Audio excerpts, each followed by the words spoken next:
வணக்கம். கதையில் உங்களுடன் இணைவது நான் குமுதா மகேஷ். அப்பாவின் உயிரை காப்பாற்ற தேவாவை திருமணம் செய்து கொண்ட ரதி மெல்ல மெல்ல அவன் கொட்டும் அன்பில் கரைந்து அவனை நேசிக்கிறாள். ரதிக்கு திருமணமான விஷயம் அவள் வீட்டிற்கு தெரியாத சூழ்நிலையில் அவள் தன் தாலியை வீட்டிற்கு தெரியாமல் மறைத்து கொண்டு தேவா அவன் வீட்டிலும் ரதி அவள் வீட்டிலும் இருக்க ரதியின் தோழி ரேணு ரதியின் தாலியை பார்த்து விடுகிறாள். ஏய், என்னடி இது என்று ரேணு ரதியையும் அவள் கழுத்தில் இருந்த தாலியையும் மாறி மாறி பார்க்க பயத்தில் ரதியின் உடல் நடுங்கியது. ஏய், உண்மைதாண்டி கேட்குறேன், இது என்ன தாலி மாதிரி இருக்கு, பதில் சொல்லிடி என்று ரேணு சற்று உரத்த குரலில் கேட்க ரதி தாலியை எடுத்து தன் சேலைக்குள் போட்டு மறைத்தாள். ஆமா, அது தாலிதான் என்றாள். ரதியையே ஆச்சரியமாக பார்த்த ரேணு ஒரு கேள்விக்குறியோடு அவள் முகத்தை பார்க்க, இங்க வா என்று கோயிலின் பின்பக்கம் இருந்த ஒரு சிறிய மண்டபத்திற்கு அவளை அழைத்து சென்ற ரதி, எனக்கு கல்யாணம் ஆயிடுச்சுடி என்றாள் மெதுவாக. ஏய், என்னடி இது, நீயே கழுத்துல இதை கட்டிக்கிட்டு என்ன பிராங்க் தானே பண்ற என்றாள் ரேணு.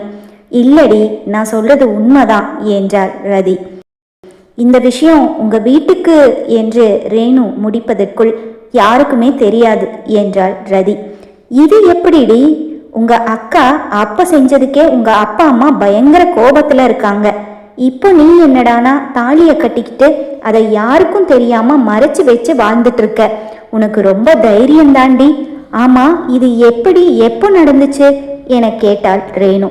ரதி தேவா அவளை முதலாய் பார்த்தது முதல் பெண் பார்த்தது, அப்பா மறுத்தது, பிறகு அப்பா ஆபரேஷன், தேவா பணம் கொடுத்தது, தேவாவை கோயிலில் வைத்து அவள் திருமணம் செய்து கொண்டது என்று எல்லாவற்றையும் ரேணுவிடம் கூறினாள். ஆஹா, என்னடி இது, இவ்வளவு பெரிய விஷயத்த ரொம்ப சாதாரணமா செஞ்சிருக்க, என்னமோ படத்துக்கு போனேன், டிக்கெட் கிடைக்கல, அதனால பிளாக்ல டிக்கெட் வாங்கி படம் பார்த்தேன்னு சொல்ற மாதிரி அசால்ட்டா சொல்ற என்றாள் ரேணு. என்னடி பண்ண சொல்ற, அந்த நேரத்துல அப்பாவை எப்படியாவது காப்பாத்தணும்னு நினைச்சேன், எனக்கு தெரிஞ்ச வழி அதான் என்றாள். ஏண்டி, உன்னை பொண்ணு பார்த்துட்டு போன அந்த சதீஷ் உதவி பண்ண மாட்டேன்னு சொல்லிட்டாரா? சே, இவன்லாம் என்ன மனுஷன் என்றாள் ரேணு. சரி, உன் புருஷன் பேர் என்ன, அவரு போட்டோ இருக்கா என ஆர்வமாக கேட்டாள் ரேணு. அவர் பேரு தேவரூபன், பெரிய பணக்காரரு, பிஸ்னஸ் பண்றாரு, எனக்கு காலேஜில் சீட் வாங்கி கொடுத்தது அவரு தான். ஏய், நீ உன் பாய் ஃப்ரெண்டுன்னு சொன்னியே, எனக்கும் காலேஜில் சீட்டு வாங்கி கொடுத்தாரு அவரா? ஓ, அவரு தான் உன் புருஷனா? நான் அப்பவே நினைச்சேன் ஃப்ரெண்டுங்கிறா, ஆனா என்னடா தனியா போய் பேசுறாளேன்னு. எங்க அவர் போட்டோ வச்சிருக்கியா என்றாள் ரேணு. ரதி தேவாவின் ப்ரொஃபைல் பிக்சரில் இருக்கும் அவனுடைய போட்டோவை காட்டினாள். இந்த ரதி தேவிக்கு ஏத்த மன்மதன்தான், நல்ல ஹேண்ட்ஸமாக தான் இருக்காரு. இப்பதான் எனக்கு எல்லா உண்மையும் தெரிஞ்சு போச்சே, இப்போவாவது ஃபோன் பண்ணி கொடு, நான் அவருக்கு ஒரு தேங்க்ஸ் சொல்லிடுறேன். இல்லை, எங்க அண்ணாக்கு ஒரு தேங்க்ஸ் சொல்லிடுறேன் என்றாள் ரேணு. இப்போ வேண்டாம், அவர் ஆஃபீஸில் இருப்பார், நான் ஒரு நாள் அவரை நேர்லேயே கூட்டிட்டு வரேன் என்றாள் ரதி. அப்போ உன் கல்யாண ட்ரீட்டு ஓகேவா என்றாள் ரேணு. சரி என்று தலையாட்டிய ரதி, இந்த விஷயத்த வேற யாருக்கிட்டையும் சொல்லக்கூடாது, புரிஞ்சுதா என்றாள். நான் யாருக்கிட்டையும் மூச்சு விட மாட்டேன், நீயே சொல்லனாலும் சொல்ல மாட்டேன், போதுமா என்றாள் ரேணு. ரதி, தேவா, பாட்டி என்று 3 பேருக்கு மட்டுமே தெரிந்த அவர்கள் கல்யாண விஷயம் இப்போது 4வதாக ரேணுவிற்கும் தெரிந்துவிட்டது. கல்லூரி மதியமே முடிந்துவிடும் என்பதால் ரதியும் ரேணுவும் எங்காவது பகுதி நேரத்தில் வேலைக்கு சேரலாம் என்று முடிவு செய்தார்கள். கல்லூரிக்கான ஃபீஸை தன்னுடைய நகையை விற்று கட்டியதாக ரதி அவளுடைய அப்பாவிடம் சொல்லி வைத்திருந்தாள். அவர்கள் இருவரும் சேர்ந்து நாளிதழில் வரும் விளம்பரங்களை பார்த்து வேலை காலி இருக்கும் கம்பெனிகளுக்கு அப்ளை செய்தார்கள். அவர்கள் எதிர்பார்த்தது போலவே ஒரு ஃபைனான்ஸ் கம்பெனியில் இருவருக்கும் கணக்காளராக வேலை கிடைத்தது. அந்த கம்பெனியில் அவர்கள் இருவரும் மட்டும்தான் பெண்கள். மாத சம்பளம் 10,000 ரூபாய். மதியம் 2 மணியிலிருந்து 5 மணி வரை வேலை பார்க்க வேண்டும். தேவா ரதிக்கு போன் செய்தான். கல்லூரி முடிந்ததும் தேவா ரதியை வீட்டுக்கு வரும்படி அழைத்தான். ஆனால் ரதி தான் வேலையில் சேர்ந்து இருப்பதாகவும் 5 மணிக்கு மேல்தான் வர முடியும் என்றும் கூறினாள். என்கிட்ட சொல்லாம உன்னை யாரு வேலைக்கு போக சொன்னது என்று தேவா ரதியிடம் கத்தினான். நான் வேலைக்கு போறதுக்கு உங்ககிட்ட எதுக்கு பர்மிஷன் வாங்கணும்? நான் எங்க வீட்டுல சொல்லி எங்க அப்பா அம்மா சரின்னு சொன்னதுனாலதான் வேலைக்கு போறேன் என்றாள். அப்போ நான் யாரு என்றான் தேவா. ரதி எதுவுமே பேசவில்லை. தேவா சிறிது நேரம் போனை காதில் வைத்து கொண்டு மௌனமாக இருந்தான். பின் எதுவும் பேசாமல் போனை வைத்து விட்டான். இன்றோடு ரதி வேலைக்கு போக ஆரம்பித்து 1 வாரம் ஆகிவிட்டது. தேவாவும் ரதியும் பேசியும் 1 வாரம் ஆகியிருந்தது. ரதிக்கோ அவனை பார்க்காமல் அவனுடன் பேசாமல் இருப்பது என்பது மிகவும் கஷ்டமாகத்தான் இருந்தது. நான் வேலைக்கு போக வேண்டியதன் அவசியத்தை வேறு விதமாக பேசி அவருக்கு புரிய வச்சிருக்கலாமோ? இல்லை வேலை வேண்டும் என்று கூறியிருந்தால் இவ்வளவு பெரிய காலேஜில் அட்மிஷன் வாங்கி கொடுத்தவருக்கு ஒரு நல்ல கம்பெனியில் வேலை வாங்கி கொடுப்பதொன்றும் பெரிய விஷயம் இல்லையே. நான் அவசரப்பட்டு முட்டாள்தனமாக நடந்து கொண்டு விட்டேன். ஃபோன் பண்ணி பார்க்கலாமா, இல்லை நேராக வீட்டுக்கே போகலாமா? யோசித்தவள் சாயங்காலம் வீட்டுக்கு போகலாம் என்று முடிவு செய்து கொண்டு கல்லூரிக்கு சென்றாள். அன்று கல்லூரியில் பிஸ்னஸ் ஃபெஸ்ட் என்று ஒரு நிகழ்ச்சி இருந்தது. அதில் ஒரு சில தொழிலதிபர்கள் சிறப்பு விருந்தினர்களாக கலந்து கொண்டார்கள். கல்லூரிக்கு அன்று நேரமாகிவிட்டதால் வேக வேகமாக ஓடிவந்த ரேணுவும் ரதியும் ஆடிட்டோரியத்தில் ஏற்கனவே குழுமியிருந்த மாணவ மாணவிகளுக்கு நடுவே சென்று உட்கார்ந்து கொண்டார்கள். அழைக்கப்பட்டிருந்த 5 தொழிலதிபர்களில் 3ஆவதாக தேவரூபன் மேடையில் மிடுக்காக புன்னகையுடன் அமர்ந்திருந்தான். அவனுக்கு கொடுக்கப்பட்டிருந்த சிறப்புரை இந்தியாவின் இளம் தொழிலதிபர்கள் என்பதாகும். மேடையை பார்த்த ரதிக்கு இன்ப அதிர்ச்சி. ரேணு அவளிடம் ஏதோ பேசிக் கொண்டிருக்க அதை கண்டுகொள்ளாமல் ரதி மேடையையே வைத்த கண் வாங்காமல் பார்த்து கொண்டிருக்க, யார் அப்படி பார்க்கிற என்று மேடையை பார்த்த ரேணு தேவாவை ப்ரொஃபைல் பிக்சரில் பார்த்திருந்ததால் அடையாளம் கண்டு கொண்டு விட்டாள். அதே நேரத்தில் மேடையில் தேவரூபன் என்று அங்கு வந்திருப்பவர்களின் பெயர்களையும் மாணவர்களுக்கு அறிமுகம் செய்ய முதலாய் தன் தோழியின் கணவன் என்ற நினைப்பில் தேவாவை ரேணுவும் பார்த்தாள். சும்மா சொல்லக்கூடாதடி, ஆளு செம்ம ஹேண்ட்ஸமா இருக்காரு. கரும்பு தின்ன கூலி வேணுமாங்கிற மாதிரி அவர் உங்க அப்பா ஆஸ்பத்திரி செலவுக்கு பணமும் கொடுத்து உன்னையும் கட்டிக்கிறேன்னு சொன்னதும் நீ அவரை பார்த்து மயங்கித்தான் கல்யாணம் பண்ணிக்க சம்மதம் சொன்னியோன்னு எனக்கு சந்தேகமா இருக்கு என்று சிரித்தாள் ரேணு.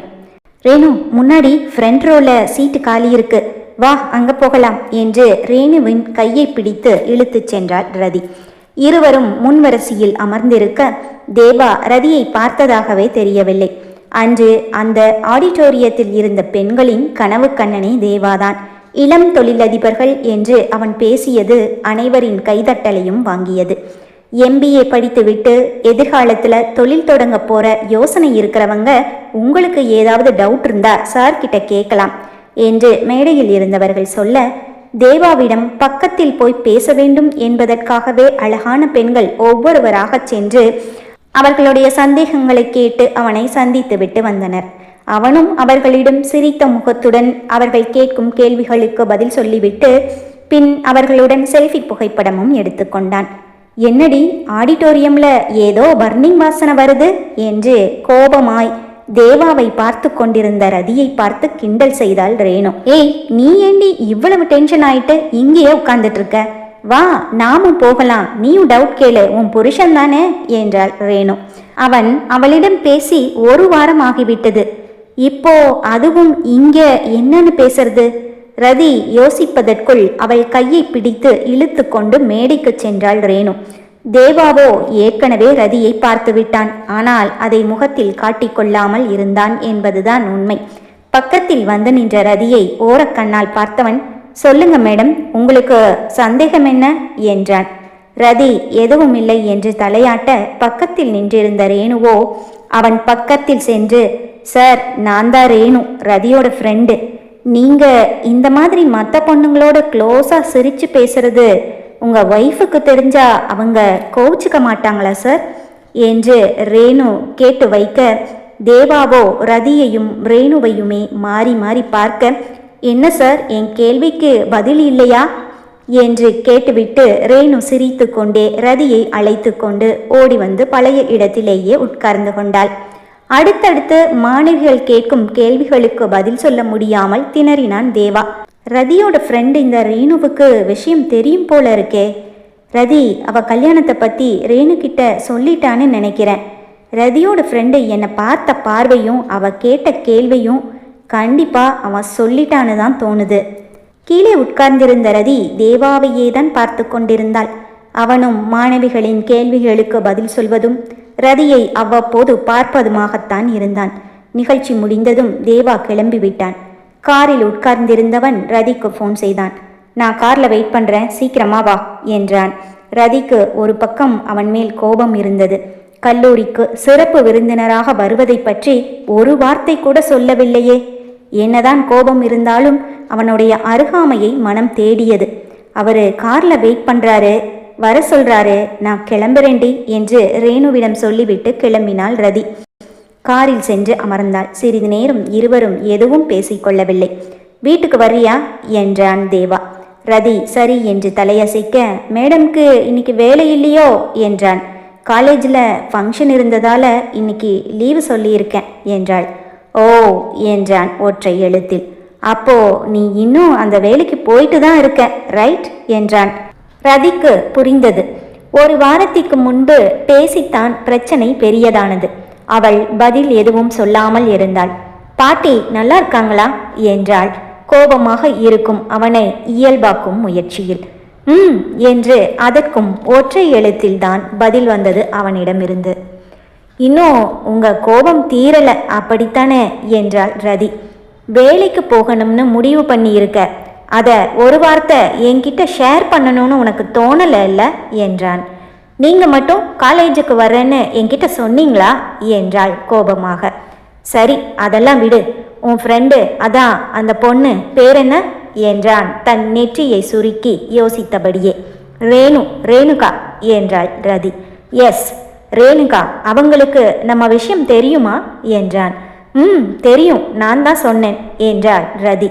வெரி குட், தைரியமாக சொல்லிட்ட. அதே மாதிரி உங்கள் வீட்லேயும் சொன்னேன்னா இன்னும் நல்லா இருக்கும் என்றான். காலேஜில் என்னை பார்த்துட்டு ஏன் நீங்கள் ஒரு ஸ்மைல் கூட பண்ணலை என்றாள். திரும்பி அவளை ஒரு பார்வை பார்த்தவன், அங்கே லட்டு லட்டா அத்தனை பொண்ணுங்க இருக்கும்போது நீ தான் பார்த்த இல்லை நான் எவ்வளவு பிஸியாக இருந்தேன்னு. என்னோட ஷர்ட்டை ஒரு நிமிஷம் ஸ்மெல் பண்ணி பாரேன் என்று அவன் கூற ரதி எதுவும் புரியாமல் அவன் தோளில் முகர்ந்து பார்த்தாள். தேவா தொடர்ந்தான். தெரியுதா, ஸ்மெல் தெரியுதா? என்னோட பெர்ஃப்யூம் வாசனையை விட என் ட்ரெஸ்ஸில் பொண்ணுங்களோட பெர்ஃப்யூம் வாசனை தான் வருது. இதுவும் நல்லா தான் இருக்கு என்று வேண்டுமென்றே ரதியை வம்புக்கு இழுத்து பழி வாங்கினான். ஓ ஆமாம், நீங்கள் ரொம்ப தான் பிஸியாக இருந்தீங்க. என்னை பார்த்து ஸ்மைல் பண்ண கண்டிப்பாக உங்களுக்கு நேரம் இருந்திருக்காது என்று அதற்கு பிறகு அவன் என்ன பேசினாலும் அதற்கு பதில் எதுவும் சொல்லாமல் முறைத்து கொண்டே உட்கார்ந்திருந்தாள். வீட்டிற்கு சென்றதும் தேவா அவளை அமரச் சொல்லிவிட்டு அறைக்கு சென்று உடைமாற்றி வருவதாக சொல்லி சென்றான். ரதி வெளியில் இருந்த வண்ண மலர்கள் இருந்த அந்த குட்டி தோட்டத்தை பார்த்தபடி நின்றிருந்தாள். இவர் எனக்குத்தான் முதலிடம் கொடுக்க வேண்டும் என்று என் மனது ஏங்குகிறது. ஆனால் நான் மட்டும் அவருக்கு முதலிடம் கொடுக்காமல் முடிவுகளை என் இஷ்டப்படி எடுக்கிறேன். அவர் மனமும் இப்படித்தானே உணர்ந்திருக்கும். அந்த ரோஜா தோட்டத்தில் இருந்த அழகிய வண்ண ரோஜாக்களின் வாசமும் சில்லென அவளை வருடி சென்ற அந்த மெல்லிய தென்றல் காற்றும் சுகமாக இருந்தது அவளுக்கு. இங்கே என்ன பண்ற? பாட்டி காஃபி போட்டுட்டு உன்னை கூப்பிட்டுட்டே இருக்காங்க என்றான். அவள் எதுவும் பேசாமல் இருக்க, ஏய் உன்கிட்ட தான் பேசுறேன் என்று அவள் எதிரில் வந்து நின்றவன் அவள் தன் கண்களை மூடி நின்றிருக்க கண்களிலிருந்து சொட்டு சொட்டாக கண்ணீர் கன்னங்களில் வழிந்தோடியது. இத்தனை நாள் அவளை தேடி தேடி வந்து தாங்கியவன் சில நாட்களாக பேசாமல் இருந்தது இன்று அவளை உதாசீனப்படுத்தியது என்று எல்லாமுமாய் சேர்ந்து அவள் மனதில் உண்டான வேதனைதான் கண்ணீராய் வெளிவந்தது. ரதியை பார்த்ததும் பதறிவிட்டான் தேவா. ஏய் என்ன ஆச்சு, அலறியா? நான் அப்படி சொன்னதுக்கா? சொல்லு, அதுக்கு அலற? ரதி, நான் அது சும்மா எப்பவும் போல விளையாட்டுக்கு சொன்னேன், அதுக்காகவா இப்படி அலற என்று அவள் கண்ணீரை துடைத்தவன் அவள் பக்கத்தில் செல்ல அவள் வேண்டாம் என்பது போல தன் தலையை ஆட்டிவிட்டு 2 அடி பின்னால் சென்றாள். தன் 2 கைகளையும் அவளை அணைப்பதற்காக நீட்டி வா என்றான். அவள் அப்படியே அழுது கொண்டு நின்றிருக்க, 3 சொல்றதுக்குள்ள வந்துடணும், இல்லைன்னா நான் போயிடுவேன் என்றவன் 1 2 3 என்று அவன் ஆரம்பிக்கும் முன்னரே அவன் நெஞ்சத்தில் சரணடைந்து அவன் கழுத்தில் முகம் புதைத்தாள் ரதி. இந்த அணைப்பு அவர்கள் இருவரின் மனம் ஒத்து சங்கமமான முதல் அணைப்பு. ஒருவரை ஒருவர் இறுக்கி பிடித்து பிரிய மனமில்லாமல் சில நிமிடங்கள் அப்படியே நின்றிருக்க, ரதியோ அவனிடம் அவளை தொலைத்து விட்டாள். அவள் உள்ளத்தில் அவனை ஒளித்து வைத்தாள். அவன் உயிருக்குள்ளே அவள் உயிரை புதைத்து வைத்தாள். ஏய் செல்லம்மா, இப்படியே இங்கேயே நின்றுட்டு இருந்தோன்னா குளிர் காத்துல வெறச்சு போயிடுவோம் என்று தேவா சொல்ல, ரதி தன் பிடியை தளர்த்தி கொண்டாள். அவள் அவனிடமிருந்து விலகியதும் குனிந்து அவள் முகத்தை பார்க்க அவன் முயல, வெட்கத்தில் முகத்தை காட்டாமல் திருப்பிக் கொண்டவள் வீட்டிற்குள் ஓடியே விட்டாள். தேவாவோ தன் கையை கட்டி அவள் ஓடுவதையே பார்த்து கொண்டிருந்தவனின் மனதில் இன்று ஏதோ ஒரு பெரிய விஷயத்தை சாதித்து விட்டதைப் போல ஒரு உணர்வு. சமையலறைக்கு சென்றவள் பாட்டி கொடுத்த காஃபியை குடித்தாள். காலேஜ் எல்லாம் எப்படிமா இருக்கு என்று பாட்டி கேட்க, நல்லா இருக்கு பாட்டி என்றாள். தேவா சோஃபாவில் உட்கார்ந்து கொண்டு ரிமோட்டில் சேனல்களை மாற்றியபடி டிவியை பார்த்து கொண்டிருந்தாலும் அவன் மனம் என்னவோ ரதியை எப்படி வேலைக்கு செல்ல வேண்டாம் என்று கூறி தடுப்பது என்றுதான் யோசித்து கொண்டிருந்தது. பாட்டியிடம் சிறிது நேரம் பேசிக்கொண்டிருந்து விட்டு தேவாவின் பக்கத்தில் வந்து அமர்ந்தாள் ரதி. டிவியில் ஏதோ ஒரு செய்தி சேனலில் லயித்து இருந்தவனிடம் ரதியே பேச்சை ஆரம்பித்தாள். தன் பேக்கிலிருந்து ஒரு விசிட்டிங் கார்டை எடுத்து தேவாவிடம் கொடுத்தாள். இதுதான் நான் பார்ட் டைமாக ஒர்க் பண்ணுற ஃபைனான்ஸ் கம்பெனியுடைய விசிட்டிங் கார்டு என்றாள். JM ஃபைனான்ஸ் என்று பெயரிட்ட அந்த அட்டையில் கம்பெனியின் விலாசம் மற்றும் ஃபோன் நம்பர் இருந்தது. தொலைக்காட்சி பெட்டியின் ஒளி அளவை குறைத்து வைத்துவிட்டு ரதியின் பக்கத்தில் நகர்ந்து உட்கார்ந்தான் தேவா. மெதுவாக அவள் வலது கையை எடுத்து அவனது இடது கையில் வைத்து வருடினான். அவன் ஏதோ சொல்ல வருகிறான் என்பதை உணர்ந்த ரதி அவன் முகத்தையே பார்த்து கொண்டிருந்தாள். இங்கே பாரு செல்லம்மா, நான் திரும்ப திரும்ப சொல்கிறேன்னு நினைக்காத. உனக்கு வேணுங்கிறது எல்லாம் செய்ய நான் இருக்கும்போது நீ எதுக்கு ஏதோ ஒரு கம்பெனியில் போய் கஷ்டப்படணும்? உனக்கு என்ன வேணும்னாலும் ஒரே ஒரு ஃபோன் மட்டும் பண்ணு. உனக்கு மட்டும் இல்லை, உன் அப்பா அம்மாவுக்கும் சேர்த்து தான் சொல்கிறேன். இனிமே அவங்க எனக்கும் அப்பா அம்மா மாதிரி தான். நீ உன்னோட பண தேவைக்காக வேலைக்கு போகிறது எனக்கு ரொம்ப கில்ட்டியாக இருக்கு என்றான் தேவா மிருதுவான குரலில். உங்கள் உணர்வுகள் எனக்கு புரியாமல் இல்லை. நான் உங்ககிட்ட வேண்டியதை வாங்கிக்க எனக்கு ஒரு பிரச்சனையும் இல்லை. ஆனால் இந்த பணம் எப்படி வந்ததுன்னு வீட்டில் கேட்டால் நான் பதில் என்ன சொல்ல முடியும் என்றாள் ரதி. ரதி சொல்வதை கேட்டதும் தன் தலையை கோதி பெருமூச்சு விட்ட தேவா, ஓகே, ஜாபை கண்டினியூ பண்ணு. படிப்பு வேலைன்னு போட்டு ரொம்ப ஸ்ட்ரெயின் பண்ணிக்காத. உனக்கு முடியலைன்னா கண்டிப்பாக வேலையை விட்டுட்டு படிப்பில் மட்டும்தான் கான்சென்ட்ரேட் பண்ணணும் என்றான். ரதி தன் கண்களை மூடி திறந்து சரி என்பது போல தலையாட்டினாள். எனக்கு பிஸ்னஸ் ஸ்டடீஸ் சப்ஜெக்டில் கொஞ்சம் புரியலை.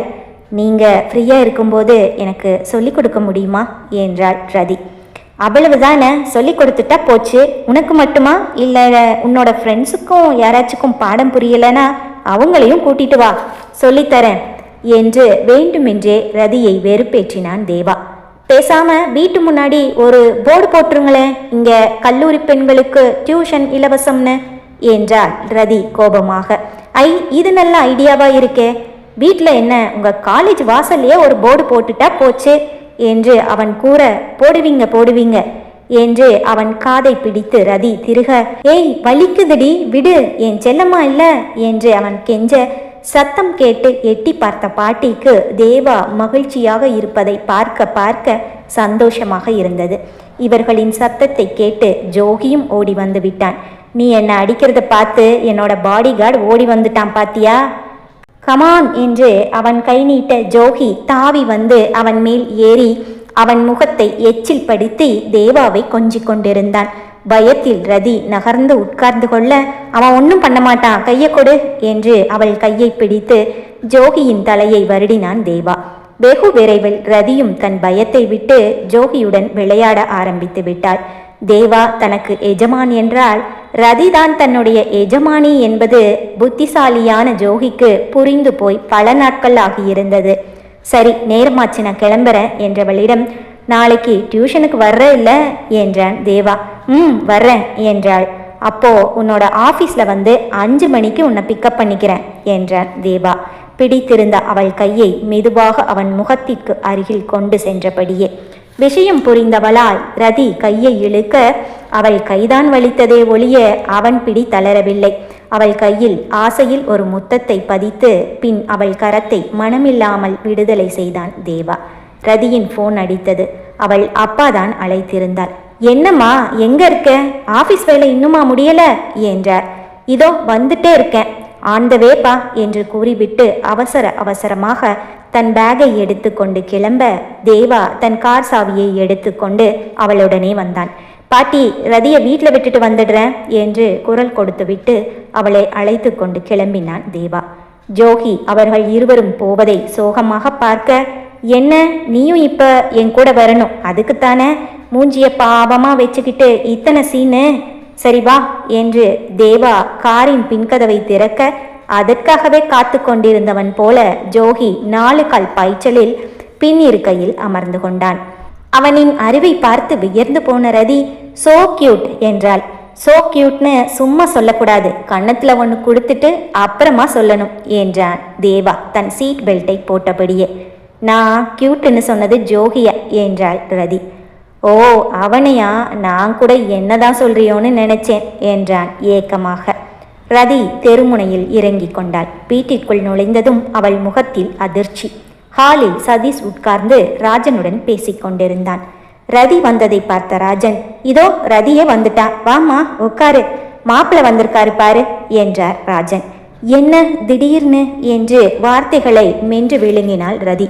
அது ஒண்ணுமில்லம்மா, கல்யாணத்தை கொஞ்ச நாளைக்கு தள்ளி வச்சுக்கலான்னு பேசி வச்சிருந்தோமில்ல, அது விஷயமா பேசதான் மாப்பிள்ள வந்திருக்காரு என்றார் ராஜன். இதோ பாரு ரதி, எனக்கு கல்யாணத்தை ரொம்ப நாள் தள்ளி போடுறதுல இஷ்டமே இல்லை. அப்பா அம்மா அப்புறம் மாமாவும் சொன்னதால தான் நான் அதுக்கு சம்மதிச்சேன். நிச்சயதார்த்தம் முடிஞ்சாவே பாதி கல்யாணம் முடிஞ்ச மாதிரின்னு சொல்லுவாங்க. நமக்கு தான் நிச்சயதார்த்தம் முடிஞ்சிருச்சே, இப்பவே நான் உன்னை என் ஒய்ஃபாக தான் நினைக்கிறேன் என்று சதீஷ் பேச பேச ரதி அதிர்ச்சியில் உறைந்தாள். அதாவது மாப்பிள்ளை என்ன சொல்றாருன்னா, இன்னும் 6 மாசம் விட்டு பங்குனி மாசத்துல ஒரு கோயில்ல சிம்பிளா கல்யாணத்தை நடத்தி முடிச்சிடலாம்னு சொல்றாரு என்றார் ராஜன். இனி கல்யாண பிரச்சனை இப்போதைக்கு இல்லை என்று நிம்மதியாக இருந்த ரதிக்கு அப்பா பேசியது தலையில் இடி விழுந்ததை போல இருந்தது. சதீஷ் திடீரென்று வந்து கல்யாணத்தை 6 மாதங்களில் வைத்து கொள்ளலாம் என்று கூறியதற்கு காரணம் அவனுடைய அப்பாவும் அம்மாவும் தான். சதீஷுக்கு ரதி வேண்டாம் என்று அவர்களின் உறவுக்கார பெண்ணை பெண் பார்க்க அழைத்த போதுதான் சதீஷுக்கு அவர்களின் திட்டம் தெரிய வந்தது. நான் கட்டிக்க போறது ரதியத்தான் என்றான். டேய், நீ என்னடா அந்த பொண்ணு கல்யாணம் பண்ணிக்கிட்டு காலேஜுக்கு போவேன்னு சொல்றா, அதெல்லாம் சரிப்பட்டு வராது என்றார் சதீஷின் அம்மா. அவ படிக்கிறது தான் உனக்கு பிரச்சனைனா கல்யாணம் முடிஞ்சதும் அவளை காலேஜுக்கு போக வேண்டான்னு சொல்லிடலாம். அவ வீட்டில் இருந்தாதான் வீட்டையும் பார்த்துக்க முடியும், அவ என்னையும் கவனிச்சுக்க முடியும். ஆனால் காலேஜுக்கு போக வேண்டான்னு இப்போ சொல்ல முடியாது. கல்யாணத்துக்கு அப்புறமா நானே அவகிட்ட பேசி அவளை வீட்டில் இருக்க சொல்கிறேன். இனிமே வேற எந்த பொண்ணையும் பார்க்க போகாதீங்க. நான் இப்போவே போய் இன்னும் 6 மாசத்துல கல்யாணத்தை சிம்பிளாக கோயிலில் வச்சுக்கலான்னு சொல்லி ராஜன் அங்கிள் கிட்ட பேசிட்டு வந்துடுறேன் என்று சொல்லிவிட்டுத்தான் இங்கு வந்திருந்தான் சதீஷ். கல்யாணம் வேண்டாம் என்று நேரடியாக சொல்ல முடியாத சூழ்நிலையில் யோசித்த ரதி, சதீஷ் உங்கள் அப்பா அம்மா தான் கல்யாணத்தை தள்ளி வைக்கலான்னு சொன்னாங்க என்று அவர்களை துணைக்கு அழைத்தாள். நான் ஏற்கனவே அப்பா அம்மா கிட்ட பேசிட்டேன், அதனால தான் அங்கிளை பார்க்கவே வந்தேன். அவங்களுக்கும் இன்னும் 6 மாசத்துல கல்யாணத்தை வச்சுக்கலான்னு சொல்ல சொன்னாங்க என்றான். அமைதியாகி போன ரதி, அப்பா நான் போய் ஃப்ரெஷ்அப் ஆகிறேன் என்று தன் அறைக்கு சென்று முகம் கழுவி டவலை எடுத்து துடைத்தவள் தேவரூபன் என்ற பெயர் கொண்ட அந்த காதல் ராட்சசனின் ஞாபகமாய் தன் நெஞ்சோடு உறவாடி கொண்டிருந்த அவன் கட்டிய தாலியை கையில் எடுத்து பார்த்தாள். உன்னை நான் இன்னும் எத்தனை நாள் தான் இப்படி ஒளிச்சு வைக்க போறேன்னு தெரியலையே என்றாள் ஒரு பெரிய பெருமூச்சுடன். அதற்குள் ரதி, இந்தாம்மா காஃபி என்று அம்மா கதவை தட்ட அவசரமாக தாலியை நெஞ்சுக்குள் ஒளித்து கொண்டு கதவை திறந்தாள் ரதி.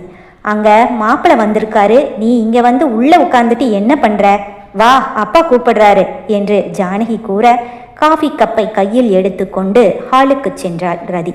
சதீஷ் ஏதாவது கேட்கும்போது மட்டும் அதற்கு பதில் சொல்லிவிட்டு அமைதியாக உட்கார்ந்து விட்டாள். அங்கிள், இந்த வாரம் சண்டே நான் ரதியை லஞ்சுக்கு வெளியே கூட்டிட்டு போகலாமா என கேட்டான் சதீஷ். அதுக்கு என்ன மாப்பிள்ள, போயிட்டு வாங்க என்றார் ராஜன். என்ன ரதி, நீ சண்டே ஃப்ரீ தானே என ரதியின் பக்கம் திரும்பினான் சதீஷ். இல்லை, அது காலேஜ் ப்ராஜெக்ட் என்று அவன் கேட்டதை நிராகரிப்பதற்காக ரதி பதிலை தேடிக்கொண்டிருக்க, என்னம்மா நீ, மாப்பிள்ள கேட்குறாருல்ல, கொஞ்ச நேரம்தானே, அவரோட வெளியே போய் சாப்பிட்டுட்டு வந்துடு, அப்புறம் வேலையை பண்ணிக்கலாம். ஞாயிற்றுக்கிழமை ஒரு நாள் தானே அவருக்கும் லீவு இருக்கு, போயிட்டு வாங்க. மாப்பிள்ள, அவ வருவா, நீங்க வந்து அழைச்சிட்டு போங்க என்று பேச்சை முடித்து வைத்தார் ராஜன். ஓகே அங்கிள், பாய் ரதி, நான் போயிட்டு உனக்கு கால் பண்ணுறேன் என்று கூறிவிட்டு சதீஷ் கிளம்பினான். அதே நேரத்தில் சொல்லி வைத்ததை போல தேவா ஃபோன் செய்து, இந்த சண்டே உனக்கு காலேஜ் அப்புறம் ஆஃபீஸ் எல்லாம் லீவு தானே, இந்த சண்டே ஃபுல்லாக நான் உன் கூட தான் ஸ்பெண்ட் பண்ண போகிறேன். நீ வீட்டுக்கு வரியா, இல்லை நம்ம 2 பேரும் எங்கேயாவது வெளியே ரெசார்ட் போகலாமா என்றான்.